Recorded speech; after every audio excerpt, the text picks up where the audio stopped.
My name is Ryan. I'm 25, a software developer who spends most of his days coaxing order out of messy code for a small company on the quieter side of town. Jake and I have been friends since college, the kind of friendship that survives bad haircuts, worse breakups, and more than a few terrible decisions. Over the years, I got to know his family the way you get to know your favorite diner. Familiar, comforting, sometimes a little too easy to come back to. Jake's mom, Marilyn, was always the bright fixture in that house. She had a laugh that filled rooms and a warmth that made you want to linger. At 50, she carried herself with a kind of ease and polish I'd always admired from across the room. The afternoon I came by unannounced, I expected the usual.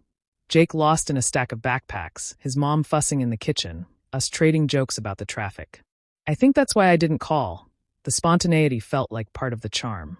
Instead, I found the house quieter than normal. Jake was out. Marilyn opened the door with that same surprised, welcoming smile, and she didn't make me feel like an interruption. She made me feel like an arrival. Rain started like a show, slow at first, then steady, then relentless. The kind of downpour that makes leaving actively foolish and staying suddenly inevitable. "In this weather," she said, peering out at the wet street, "you might as well stay." She offered tea, and the warmth of the cup steadied something jittery inside me. We sat in the living room. The day shrank to the small world between two chairs, the window, and the low hum of a radio somewhere in the house. There were plenty of reasons to keep it shallow. Social boundaries, the years between us, the fact that Jake trusted me. I told myself all of them as Marilyn talked about everything from her garden to the old record player she had hidden in the attic. Conversation moved in soft arcs. Memories, small confessions, a few laughs. But there was also a current running under the words. An unspoken awareness in the way she watched me listen, in the way our glances found each other and held a beat too long. I tried to dismiss it as friendliness. She smiled and told a story, and I agreed at the right moments. Yet something in the room shifted with every pause and every quiet look. She has a way of leaning into a sentence that makes the air feel charged. When she crossed her legs and tucked a stray curl behind her ear, I felt a peculiar tug. The kind you don't anticipate until it's there, and then you can't unsee it. We tread carefully around ordinary topics until somehow ordinary felt dangerous. There were confessions about roads not taken and a frankness about loneliness that I hadn't expected. She spoke of being 50 not as an ending but as a new, private kind of beginning, and I realized her words were for more than the laundry list of daily life. I could feel my own restraint loosening. Part of me kept inventory, consequences, morals, the friend who would walk through that door at any second, while another part leaned forward and listened to the way her voice seemed to make the room smaller and more intimate. When our hands brushed passing a blanket, the contact registered like static. She didn't pull away. Neither did I. There was an unvoiced question suspended between us, framed by the rain-streaked window. Marilyn's eyes had a way of finding small truths and naming them with disarming honesty. "You always had a sharp way of seeing things," she said softly, and the compliment landed somewhere unexpected and heavy. She told me she'd always thought I had a gentle sense about me, the kind you give your trust to, and I felt as if some quiet boundary nudged and broke. I worried about being the kind of story people told in whispers, the reckless 30-second decision that becomes a lifelong complication.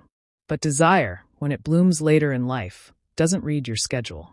It doesn't honor the calendar of responsibility or the way relationships were ordered before the rain. It simply appears, and then you realize you've been trying to ignore a siren song you didn't know you'd been humming along to. There's a delicious cruelty in the timing. The house was empty of Jake, the storm had pinned me in, and two adults, neither seeking the other in any formal sense, found themselves leaning toward a moment that felt both forbidden and inevitable. We skated along the edge of what could be said and what should be kept quiet. Her glances grew warmer. Hers hands lingered fractionally longer as she handed me a cup. I told myself to stop. I told myself to leave. The teacup condensed my indecision into a small, fragile object, the polite thing to hold while a different, louder thing unfolded. When Jake returned, oblivious and cheerful, the room nearly reassembled itself into harmlessness. He joked. We laughed. His presence was a balm that simultaneously comforted and chafed. Marilyn's smile carried a different meaning now, layered and complicated. After he went off to his room to unpack, the quiet that followed felt like aftermath and promise at once. We had to navigate new territories. The small, charged silences that followed us into ordinary days, the accidental brush in the hallway, the way a casual message might mean more than it should. What began as a surprising visit turned into something that rewrote the rules of friendship and family. Not with a dramatic cinematic collapse, but with a slow, steady unspooling of small choices that, in the aggregate, mattered enormously. There was guilt, yes. There was exhilaration, too, and an awareness that every next step would be heavy with meaning. In the weeks after, the house felt different. There were moments of ordinary tenderness. Coffee on the porch, a shared joke, threaded with a kind of forbidden electricity.